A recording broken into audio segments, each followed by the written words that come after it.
Good evening. So, hopefully, by the virtues of technology, we're live and you guys can hear and see me. I'm Mark Frame, I'm an orthopedic surgeon. I work in Southampton General, in the Spire, and in the Wessex Nuffield.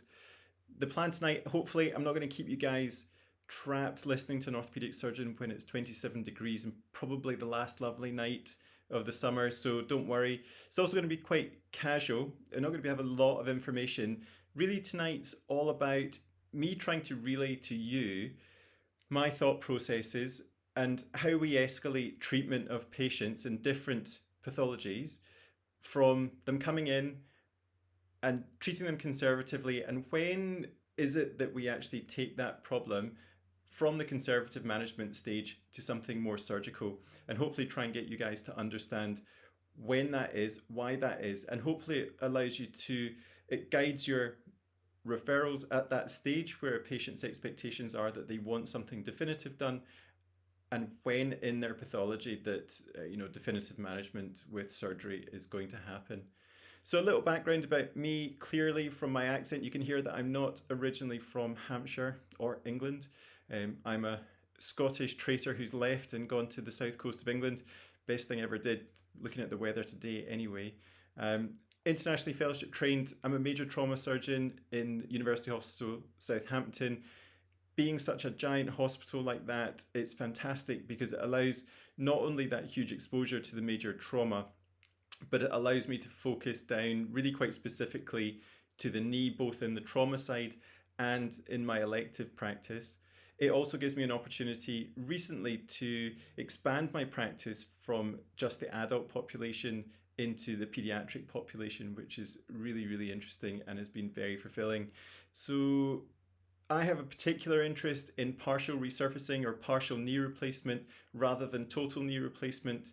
I also have an interest in a tertiary referral practice in patellar instability, so dislocating kneecaps and the patients that come with that. And it's a wide range of patients, and we'll go through some of those patients and the different treatments and escalation later as well.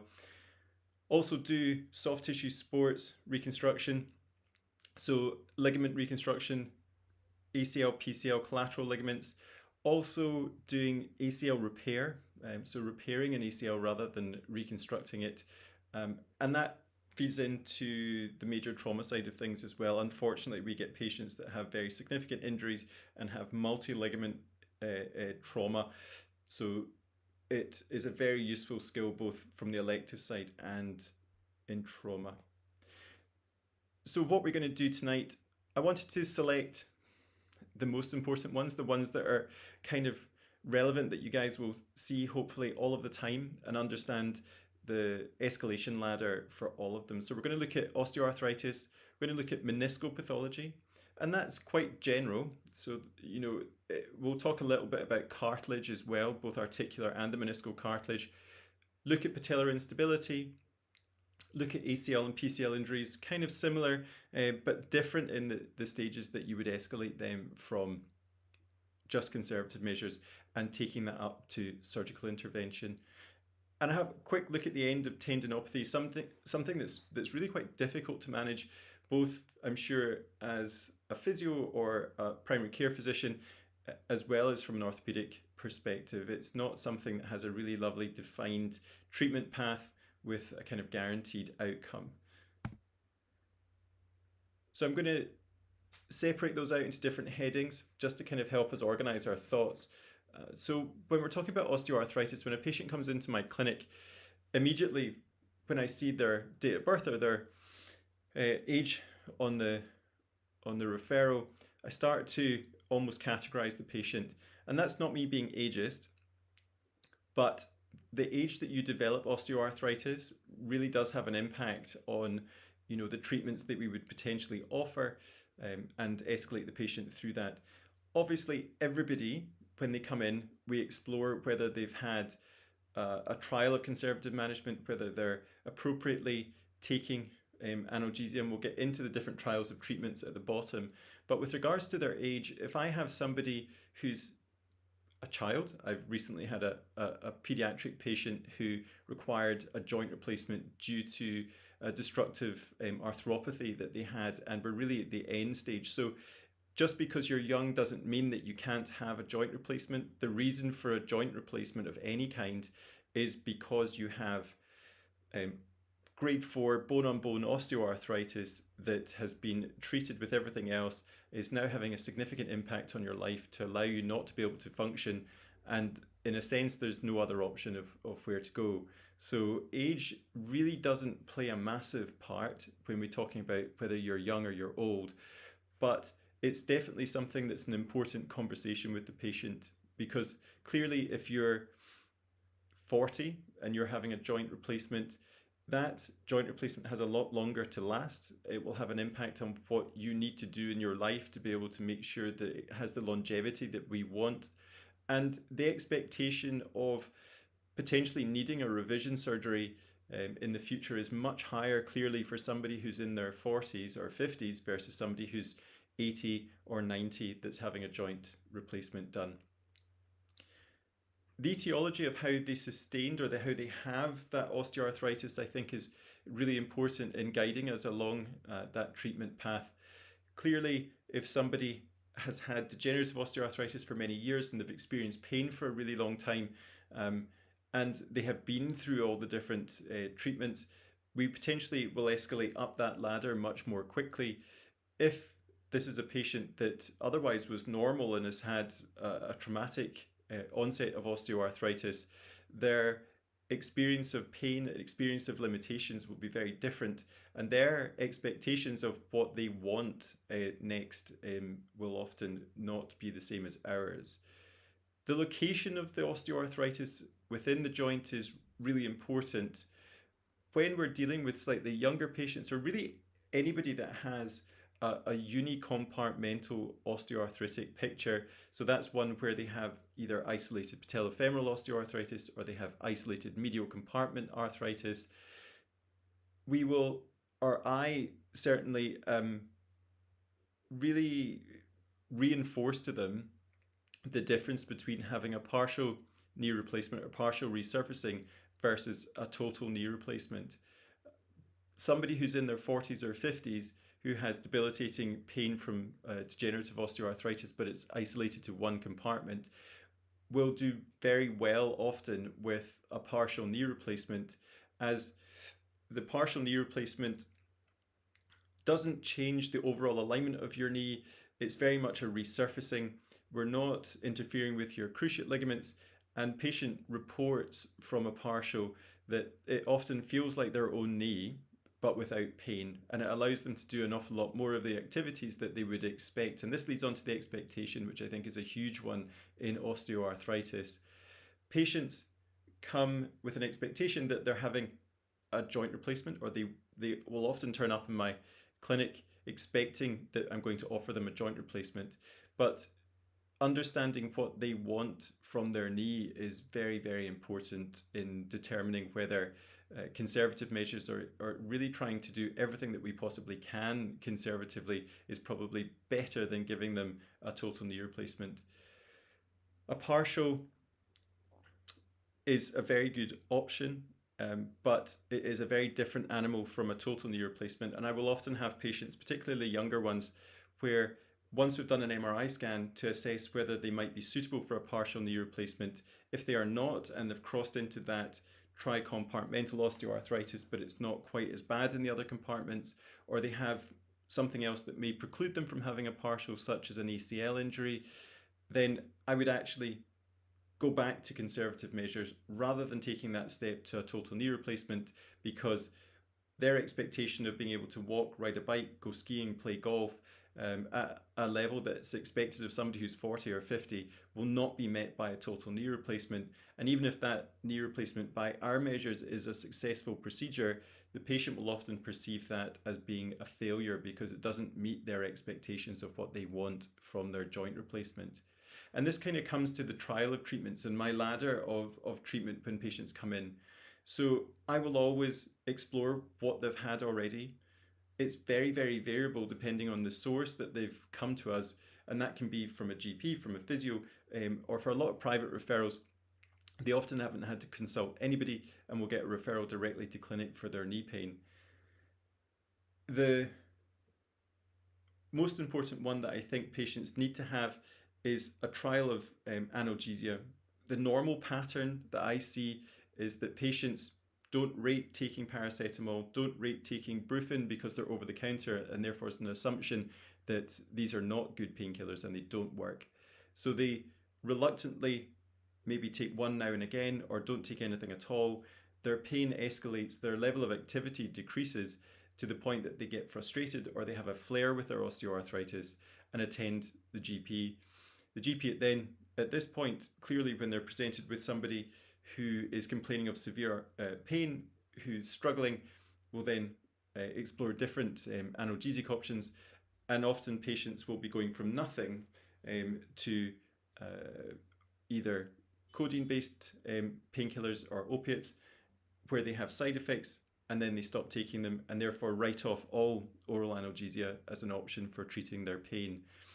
The other odd misconception that patients have that I hear very, very regularly is that they don't want to take painkillers because they don't like taking tablets.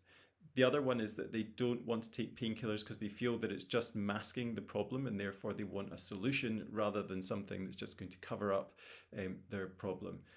And I spend a lot of time talking to patients, explaining the importance of the analgesic ladder, starting at the very, very bottom, and the importance of taking painkillers regularly and starting with simple things such as paracetamol, taken regularly, so that the level of the paracetamol is at such a level that it's actually having an impact on their pain, and then slowly adding a non-steroidal and then a codeine-based or opiate-based analgesic if required on top of that.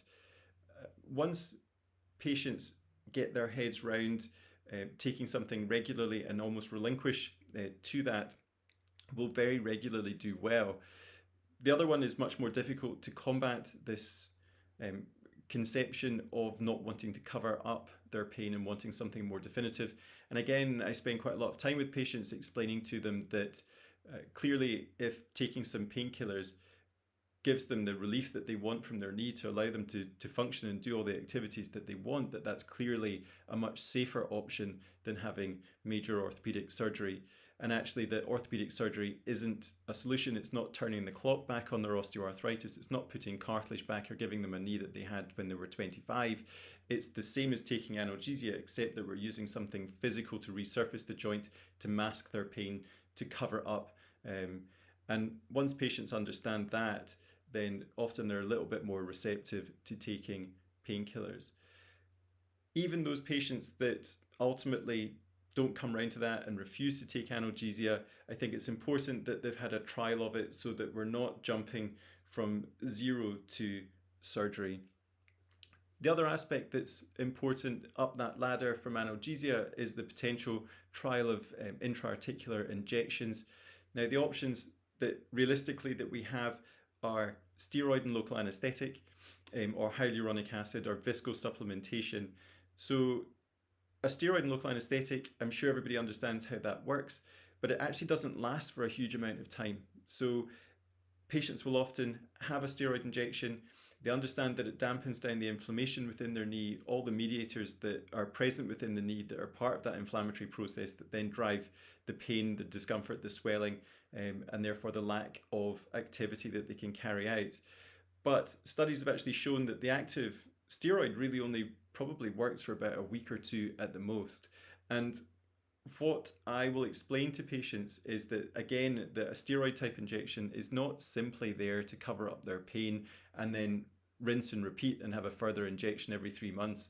It's about breaking the cycle of discomfort that they have to allow them to mobilize and rehabilitate their knee with physio, get their quads into a better shape, get their muscles working more normally, and hopefully getting them back to that kind of status quo that they've often kind of rumbled along at for many years with their knee.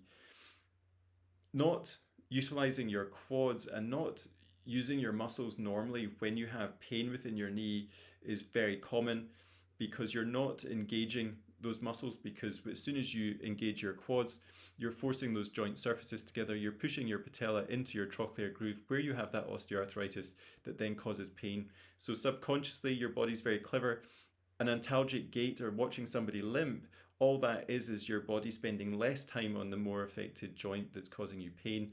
And therefore, if we can break that cycle and get their muscles working, get them walking with a much more normal gait, utilizing physio, and if the injection of steroid and local anesthetic helps them achieve that, then that's why it's working, and it's not the active ingredient of the anti-inflammatory nature of the drug that's lasting 3 months. It's the fact that the patient is then utilizing their leg. So it's not a treatment that works on its own without further input from physio or further understanding from the patient. So that's often why I think a lot of them don't work. Now, viscosupplementation or hyaluronic acid type injections is the other thing that we use. Ultimately, that has a very similar effect in that the end goal is that it reduces inflammation, pain, and discomfort, that breaks that cycle, but it works in a different fashion. So where you have osteoarthritis and you have damage to the articular cartilage, where that cartilage is uneven, and when those surfaces move together, they cause inflammatory mediators to increase within the joint. The hyaluronic acid forms a gel, a bit like putting fairy liquid on top of a sponge. It absorbs in and becomes smoother and slippier, and therefore the joint works more normally, reducing the inflammatory mediators that are within the knee, but without the side effects of having a steroid type injection.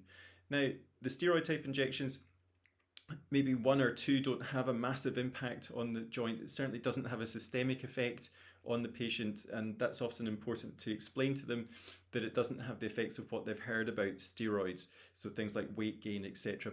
Patients are very fearful that a steroid might do that, and explaining to them that that's not what that does.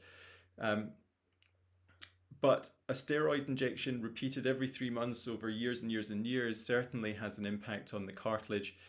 When I've done knee replacements on patients that have had many years of steroid type injections, you'll see deposits of almost calcification within the joint.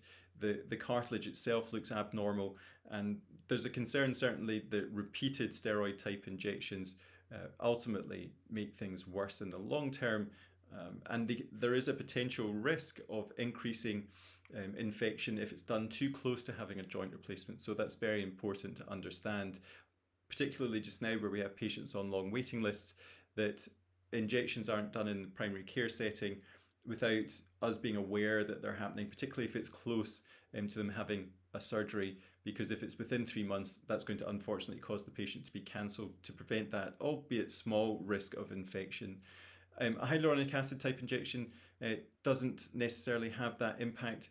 It's resorbed the cartilage. There's very little evidence to show that hyaluronic acid has a long-term impact on the cartilage or does any harm, and simply is broken down and resorbed.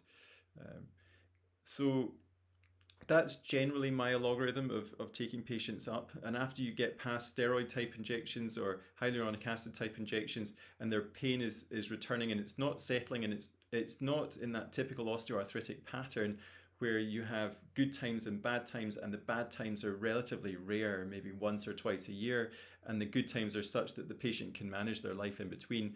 When the bad times become the norm and the good times are rare, and they've tried everything, they've maximally tried regular analgesia, they've gone up through the analgesic ladder, they've had multiple injections within their knee, and despite all of those things, it's really not managing their symptoms and it's having an impact, then that's when it feels like it's the right time to then move on to surgery for their joint. But again, with the caveats that we discussed before, taking into account the patient's age, the relative risk of revision surgery, but you know, there's not an age that I wouldn't do a joint replacement if we had gone through that same process. The other thing to add is that almost universally I organise an MRI scan of a patient's knee. It's important when we're trying to decide whether they're a suitable candidate for a partial versus a total.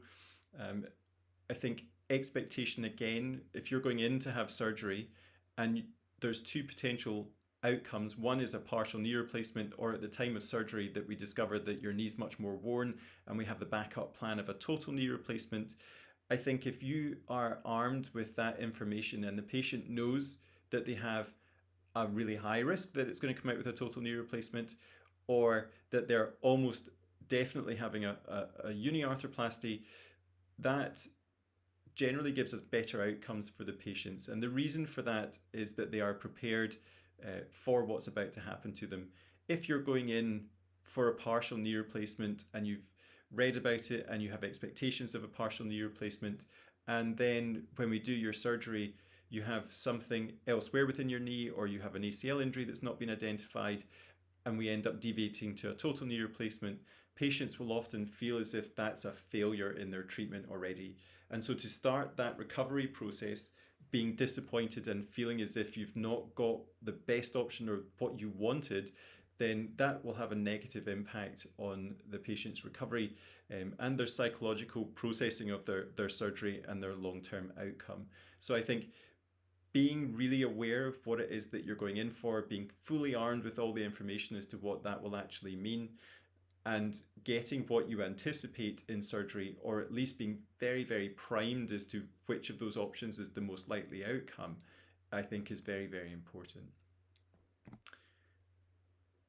So moving on to meniscal pathology, in a sense, it's not quite as grey.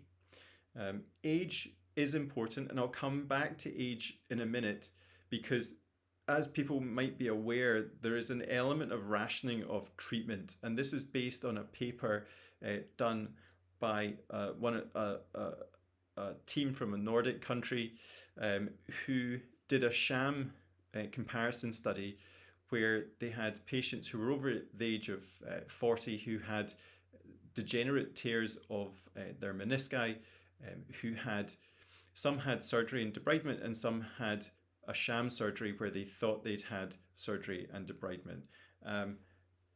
The outcomes from that were the same.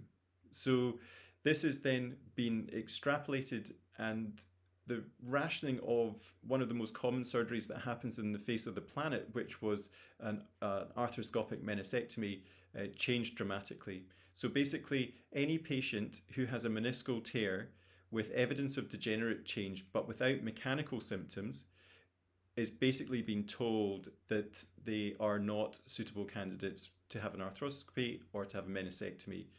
Now, like anything in life, if you make such a binary line in the sand, there is an element of truth to that, and I think that's absolutely the right thing, and the essence of that study is absolutely correct.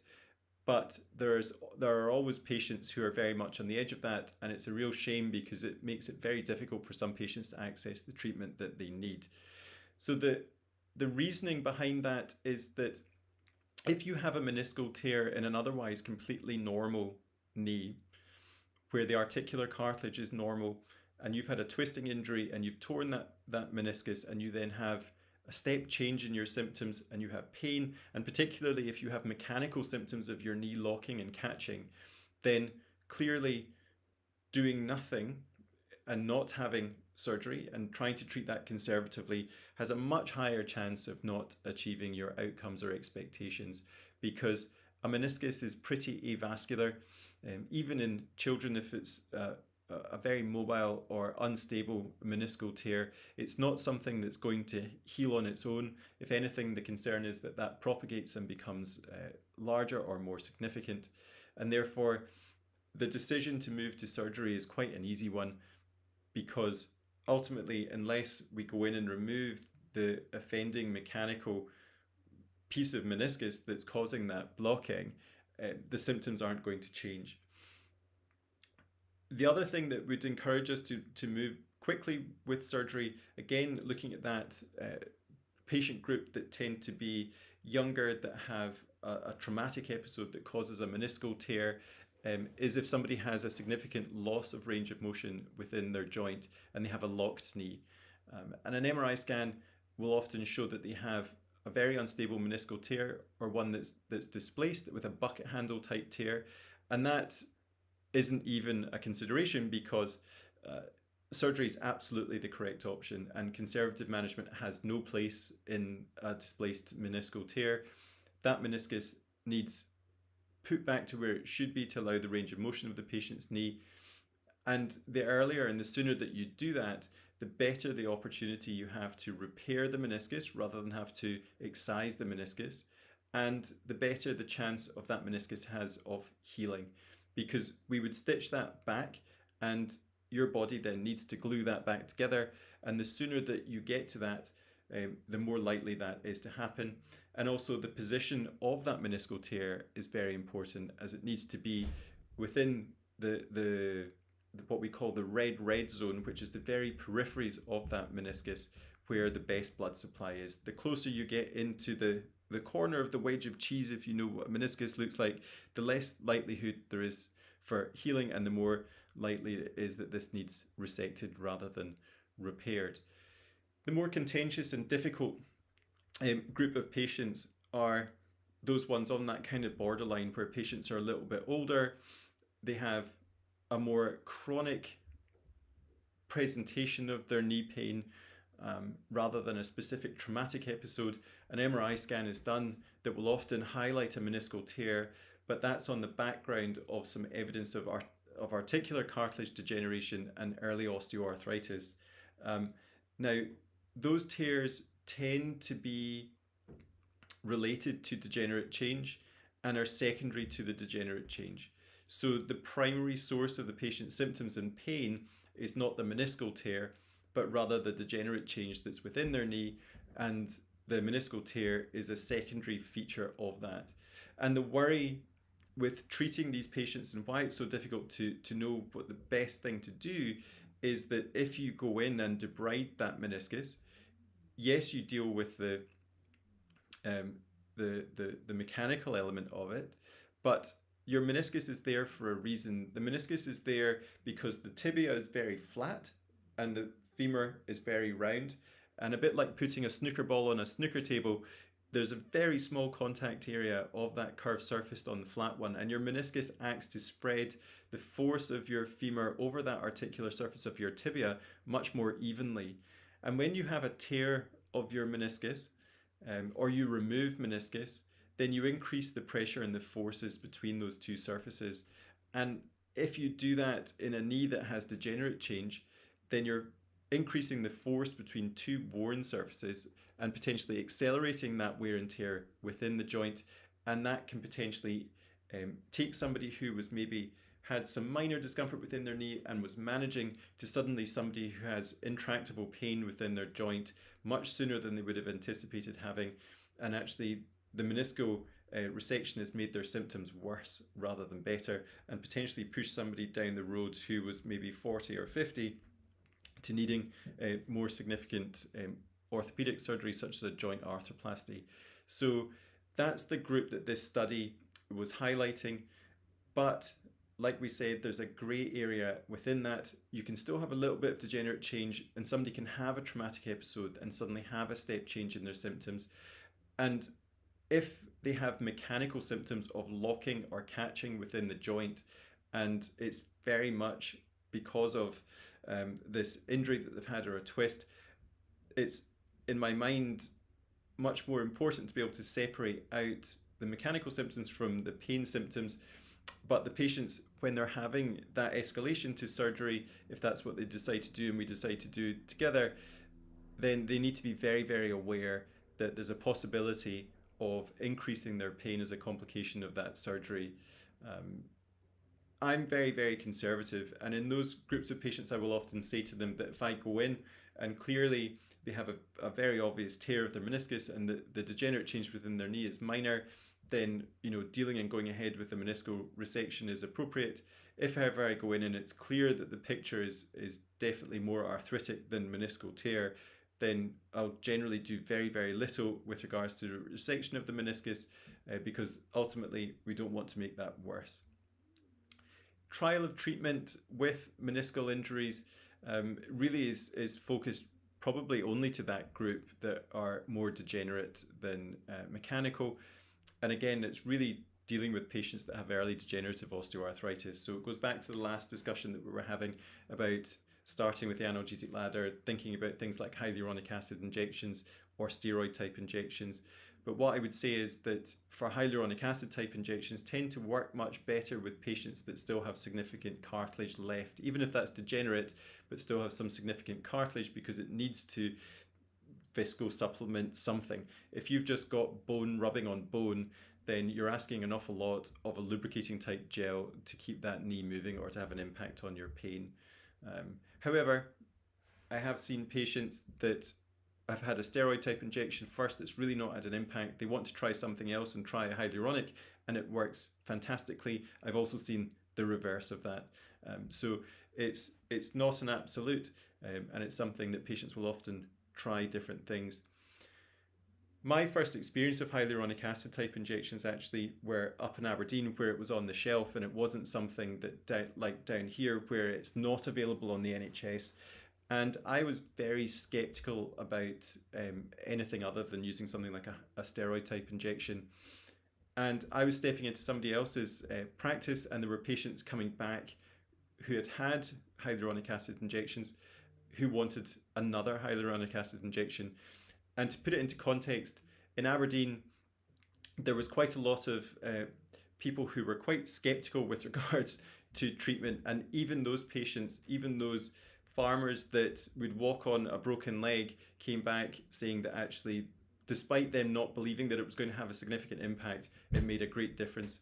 So it kind of convinced me that there definitely is a more than a placebo type effect, or a simple kind of lubrication type effect. It certainly has an impact on inflammation within the joint. The next one is patellar instability. And this is a really, really complicated topic, and I'm not going into a huge amount of detail, but age and pathology or etiology of the patellar dislocation is really important. So it often is young women who have a much higher preponderance of patellar dislocation, and there's two main groups. So there's the patients that come in that have never had a problem with their knee, and they've had a traumatic episode, and it's often something like playing football or playing rugby or playing hockey, where they've had their foot planted and somebody's come in and bashed the front of their knee, and they had an acute lateral patellar dislocation. It was reduced, and then from that point onwards have had problems with instability and pain when it's unstable. That group of patients tend to have normal anatomy. They tend to not have hypermobility. They tend not to have a shallow trochlear groove, which is the groove that the kneecap runs in, or anything else. And it tends to be simply the trauma that has forced and damaged structures within the knee that have caused them to have this recurrent instability of their patella. That group definitely should be initially treated conservatively, a trial of physiotherapy, working on their quads, working on their hip flexors, and really working through things. And particularly if it's the first time that it's ever happened, surgery is not really an option, and conservative management is the route to go. If those patients, however, return and have had multiple dislocations of their kneecap, despite lots of physio, despite their quads being good and symmetrical with the opposite side, then again, it's relatively straightforward to then move on to a surgical strategy, because what we're doing is dealing with a very specific problem that is wrong and repairing it and putting them back to where they were prior to this injury. So the reconstruction that we do is the medial patellofemoral ligament reconstruction. That sounds complicated, but it's really just a description. In orthopedics, there is nothing that's that complicated. So it's the medial side of your knee, and it's the ligament that attaches your patella to your femur. And it acts as a check rein, and it's like a safety rope that stops your kneecap disappearing off over the lateral edge of your trochlear groove. It also acts as a proprioceptive feedback mechanism. So when your kneecap is unstable and it feels like it's going to sublux, normally when it gets to that point of no return, it would tug on those medial structures, but send a signal to your brain to say, whoa, wait a minute, that's not good, you can't go any further or else something bad's going to happen. And that's where that feeling of lack of confidence in their knee, patients will say, It's not dislocated, but I've got no confidence in my knee. And that's them explaining that they have a lack of proprioception, that they have a lack of feedback from their knee as to where the limits of where their movements of their patella can go. And because they don't have that feedback, they then don't utilize their leg properly. They then end up with quads weakness, and it's just a perpetual negative cycle. So a reconstruction of their medial patellofemoral ligament recreates that proprioceptive feedback. It gives them a physical restraint of their kneecap being able to dislocate, but it doesn't tether the kneecap down. It doesn't restrict their movement, and therefore moving to that surgery is relatively straightforward in solving their problem and is pretty reliable at giving them that stability back. It's not a great big operation. It's a day surgical procedure. It's something that doesn't need a brace afterwards. It's pretty minimally invasive. And actually, we've advanced that further with both the pediatric and adult population, where instead of utilizing your hamstrings, we would normally take gracilis as a graft to reconstruct that. And patients would often complain much more of the pain from the harvesting of their gracilis tendon than the actual surgery on their knee. So now we've been using what's called fiber tape, which is a 2mm braided tape to act as their medial patellofemoral ligament. It saves them having the morbidity of having their hamstrings taken. It reduces the pain post-operatively, and patients will often come back to clinic now at 6 weeks as if they're completely over it and walking in and really just getting back to normal, which is absolutely fantastic. And utilizing an artificial material for the graft is good in this scenario, whereas unlike your anterior cruciate ligament, where there was lots of problems with people using artificial graft, is that this is not a load-bearing ligament. This is a check rein. This is a proprioceptive feedback. So it's not something that is going to degenerate and wear and fail over time, which is the problem with most artificial grafts, because that material can't repair itself and doesn't last forever.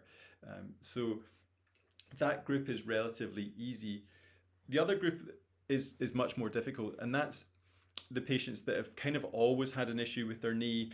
They have a sister and their mum and their granny and their aunt, and everybody's had dodgy patellas that dislocate. They don't really remember a specific episode of when it started. It's kind of always been there. And those patients tend to have much more pathology within their knee as a source of why their kneecap is dislocating.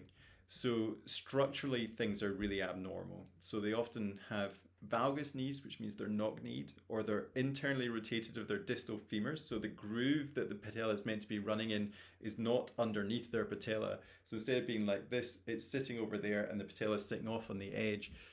The patella is often really high, so they have patella alta, which means that it doesn't engage particularly early when they bend their knee. Therefore, they don't have the security of it being within the trochlear groove. And because of all of those things, they've had unstable kneecaps for a long time, that it's stretched out the medial patellofemoral ligament, and therefore all of these things in combination become a problem. In that group, physio and conservative measures are really, really important, but they're not going to solve the patient's issue of their knee being unstable. If you've got internally rotated distal femur, that you've got hypermobility, you've got patella alta, you've got a huge Q angle because of all of those things, and you've got trochlear dysplasia where you don't have a groove for the kneecap to sit in, you can do all the physio and conservative management you want, but you're never going to give yourself a stable kneecap. What you're aiming with the conservative management in the beginning is to try and build the patient's quads and muscles and flexibility of their joint as best you possibly can, in a sense to prepare them for surgery where they're going to have a period of time where they're not as mobile and they're recovering and they're going to lose that muscle bulk. So it's really as a preservation of things for their recovery surgically rather than anything else. So again, that group tends to be quite an easy one in my mind because it's really surgery's the only real option for giving them a kneecap that's going to be stable, and that surgery is often staged. So if somebody has no groove that the kneecap can actually sit in, if their trochlea, instead of having a nice dip like your knuckles sitting in between like that, it's often domed, then actually we need to recreate that groove in their knee, and that's quite a significant open procedure. That's like the kind of cut that you would make for a joint replacement where you have to open the joint completely. That's often combined with a medial patellofemoral ligament reconstruction. It's almost universal that they'll need an MPFL. The other operations that we do to solve some of those other issues are to do what's called a tibial tubercle osteotomy. So that's making an osteotomy where the patellar tendon attaches, so we can move the location of that to control where their kneecap is.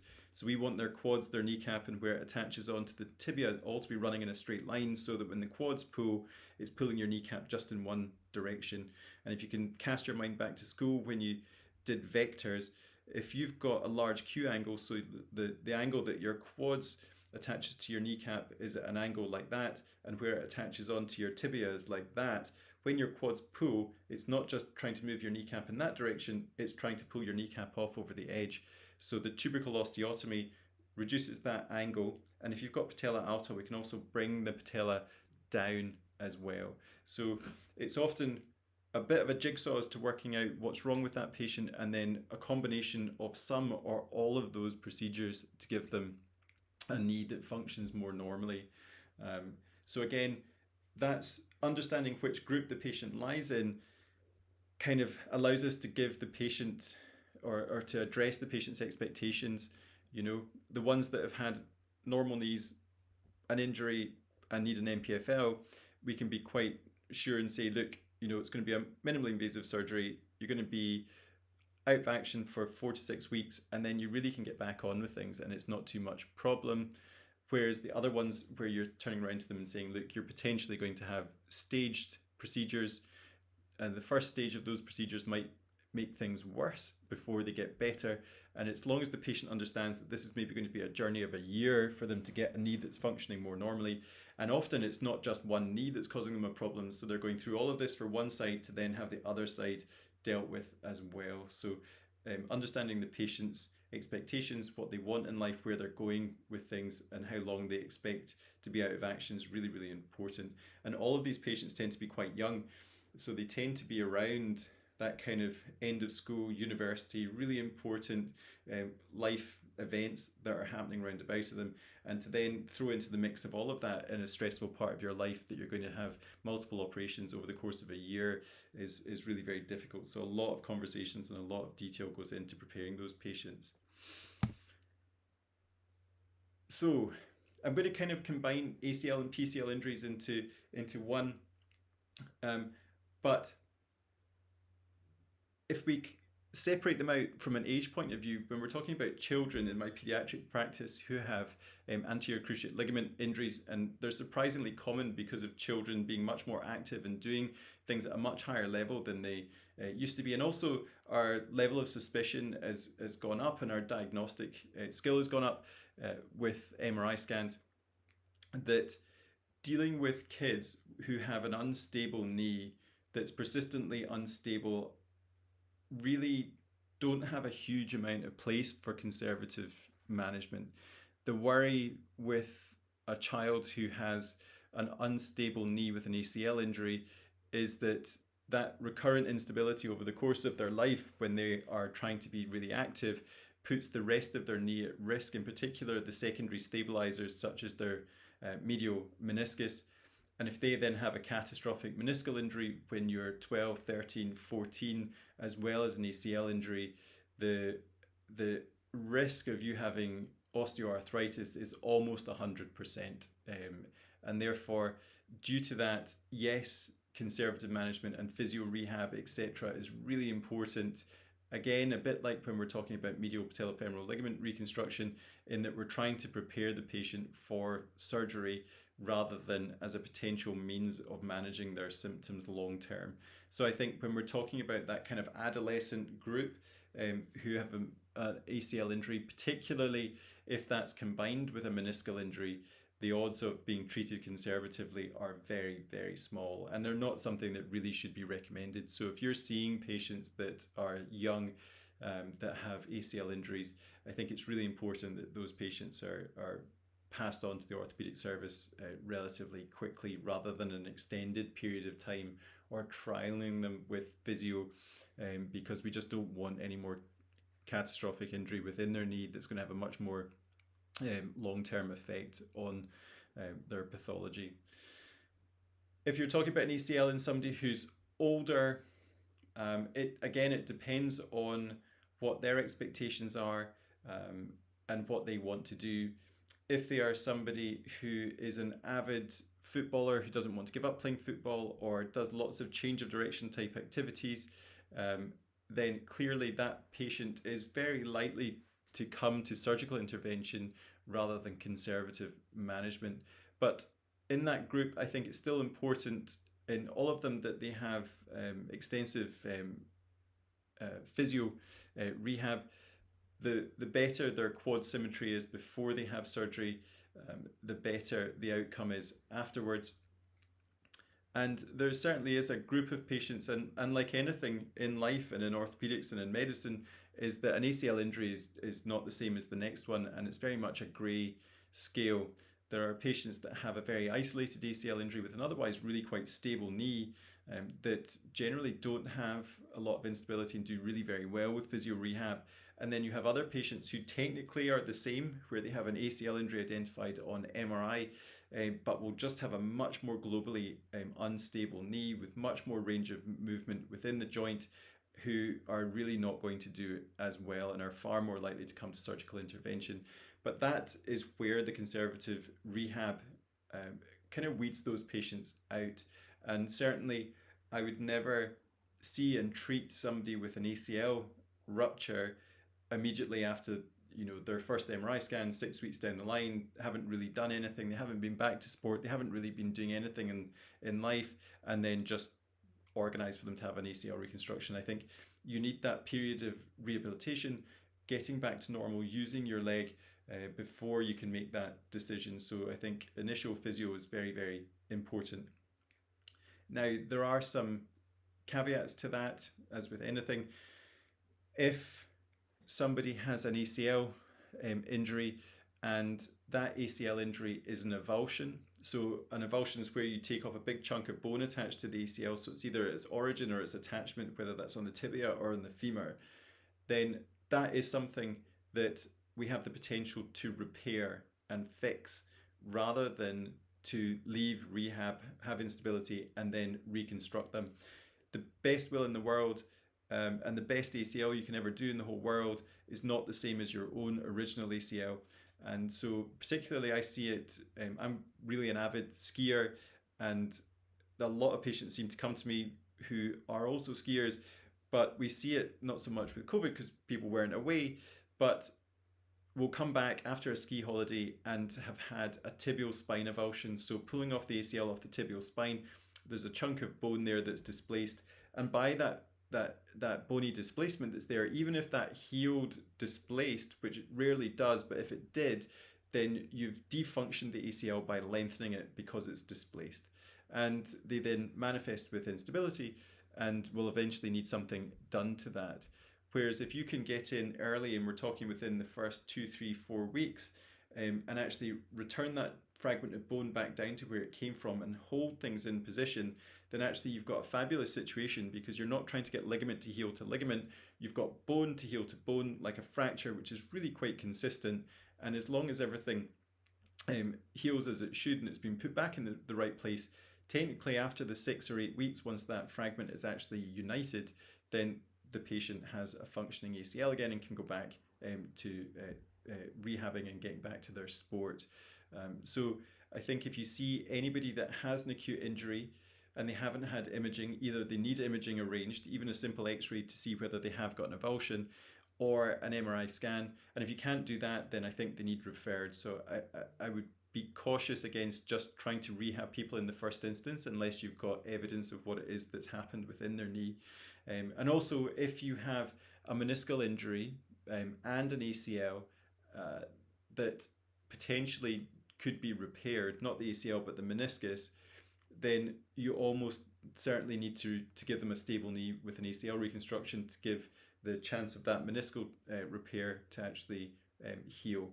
We know that the instability of a knee will almost certainly cause a meniscal repair to fail, because your meniscus is a secondary stabilizer, and if you haven't got the primary stabilizer within your knee, then it's just not going to work. So that's another group that conservative management really isn't an option, and if they have a significant meniscal injury that's repairable, then we need to deal with their ACL at the same time. Equally, there are absolutes where we would not operate. So if anybody has an ACL injury and they have significant loss of range of motion within their knee, and this goes along with multi-ligament injuries. If somebody has a very significant loss of range of motion because they have a big, sore, swollen joint, we absolutely would not give that second hit of trauma to try and do an ACL reconstruction in somebody who's got a stiff knee. The chances of having arthrofibrosis and having long-term stiffness within the joint is really, really high. So physio is absolutely vital in that initial period to get the knee bending, moving, get it through a full normal range of motion, and in particular, extension is important. You will often be able to work through stiffness and flexion, even post-operatively if you did do a surgery like that. But if somebody's lacking extension and you give them a second hit of surgery or they get stiff, that extension may never come back.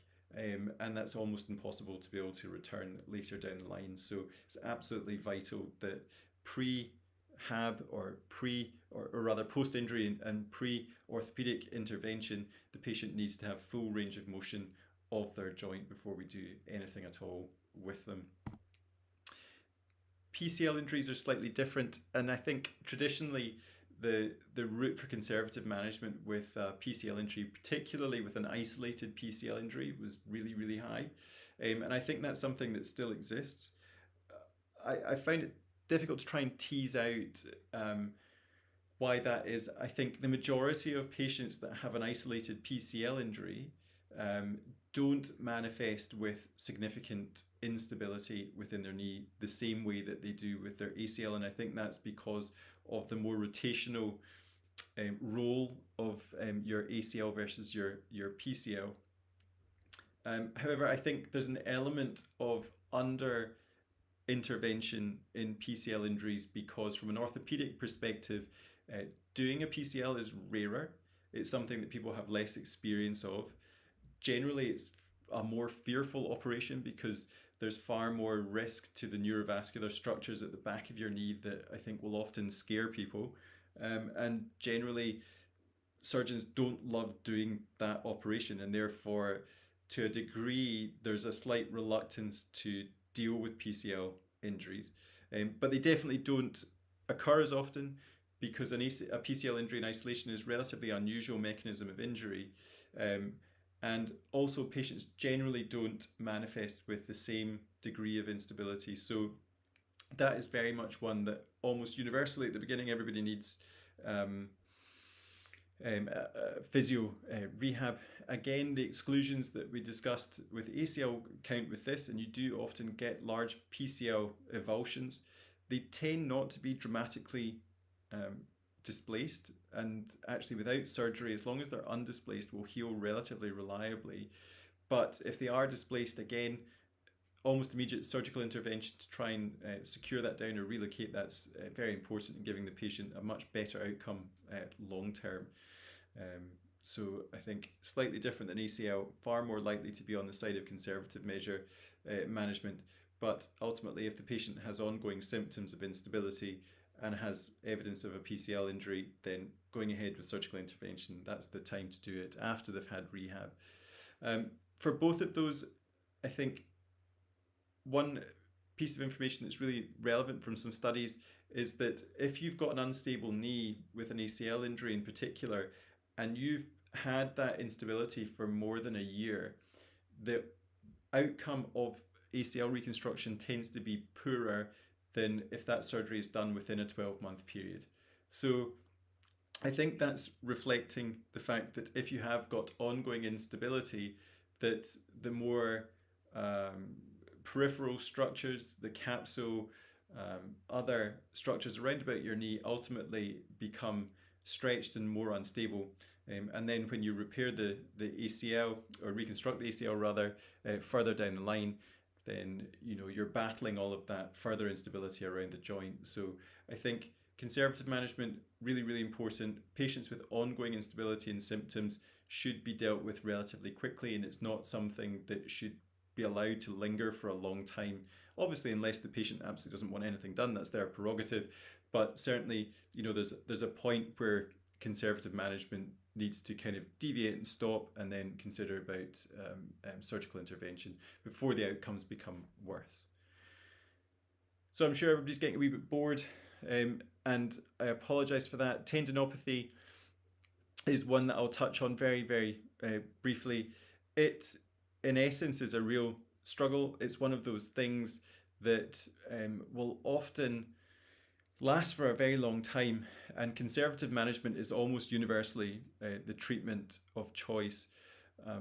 Most tendinopathies are basically enthesopathies, which is kind of inflammation and chronic inflammation at the insertion of a tendon. So, whether that's your patellar tendon, quads tendon inserting into the patella, whether that's an Achilles, whether it's tennis elbow, whether it's golfer's elbow, these are all enthesopathies. These are all very, very similar patterns. What we've learned from things like tennis elbow in general is that it's something that is almost like a rite of passage, in that it's a disease of middle age, unfortunately. It is self-limiting.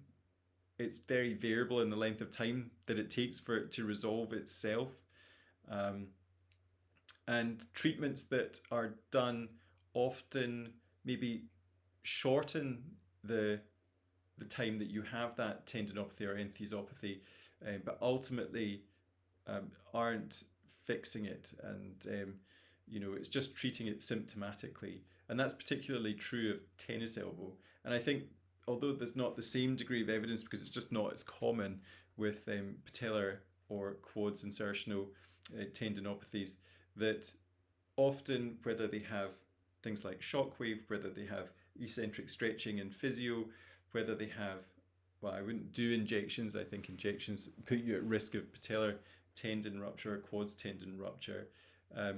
Or whether you go down that route with patients that really are struggling and have had it for 3-5 years and have MRI evidence of a tendinopathy, you do either, what I do is what's called Topaz, which is a very controlled RF wand that we use to make a small grid within the patellar tendon. And ultimately what you're doing is causing controlled trauma to allow the healing process of neovascularization to try and get rid of the chronic inflammation within the tendon.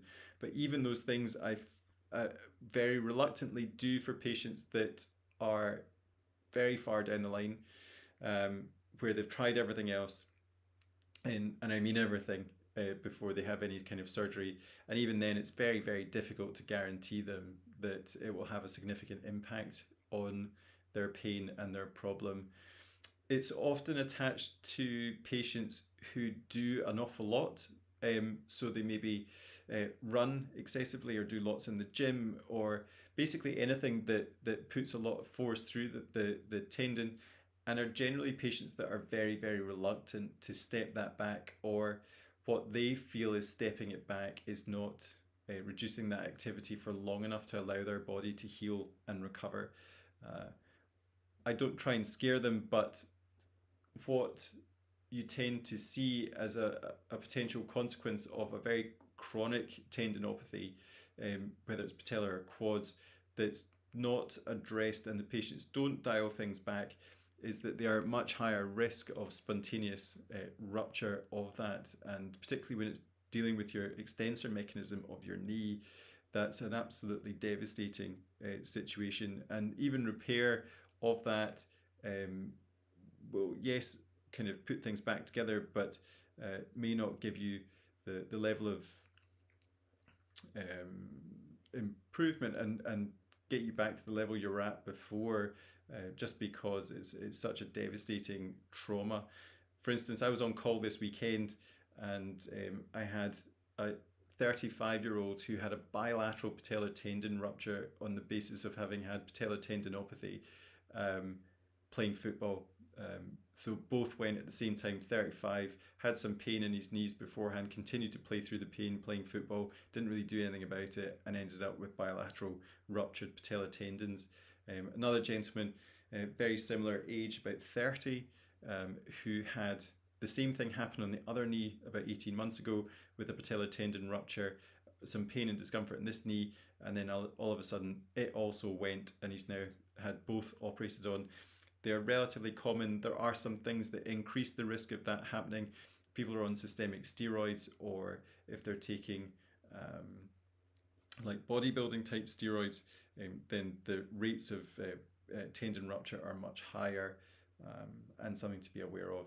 And that's why injection of steroid in and around tendons is a bad idea, because that increases the risk, and particularly on the basis of somebody who's already got a tendinopathy, to then put something that could potentially increase that risk of that happening is not a great idea. And even if it wasn't to do with that injection, you don't want to be the person who is the last person to have done something to that with an injection, and therefore be implicated as a cause for them rupturing their extensor mechanism.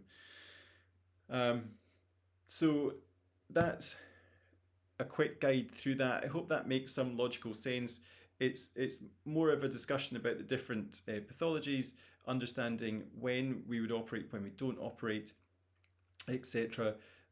The takeaway, I would say, is that if you have anything and you're questioning whether it's for surgery or not, or for definitive management, it's much easier for us to be able to make that call and decision.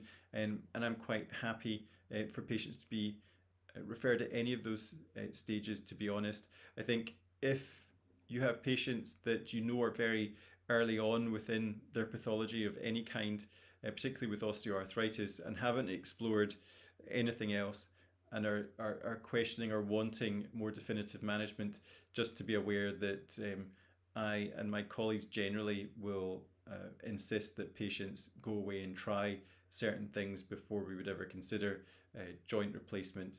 So again, that's just addressing patients' expectations before they hit our service. But everybody's very different with what their expectations are, and what they want, or what they've talked to somebody else about. So, I'm quite happy to go through that with them. If you guys or anybody has any questions, it's difficult through the YouTube thing, because there's a weird lag when we're videoing it versus you guys typing things. If anybody's got any particular questions, wants to ask me anything, please feel free just to email me. There's an email on the website that you've come through to get to this. Please, it's just info@wessex-knee.com or mark@wessex-knee.com. It doesn't matter if it's NHS, private, whatever. If there's something I can help you with, please don't hesitate just to drop me an email. I'm happy to talk to anybody. So that's us.